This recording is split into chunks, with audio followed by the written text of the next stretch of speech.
சேற்றினின்றென்னை தூக்கி எடுத்து மாற்றி உள்ளம் புதிதாக்கினாரே. சேற்றினின்றென்னை தூக்கி எடுத்து மாற்றி உள்ளம் புதிதாக்கினாரே. கல்லான என் உள்ளம் உருக்கின கல்வாரியை கண்டு நன்றியுடன் பாடிடுவேன். கல்லான என் உள்ளம் உருக்கின கல்வாரியை கண்டு நன்றியுடன் பாடிடுவேன்.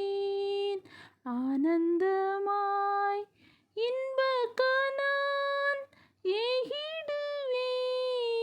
தூய பிதாவின் முகம் தரிசி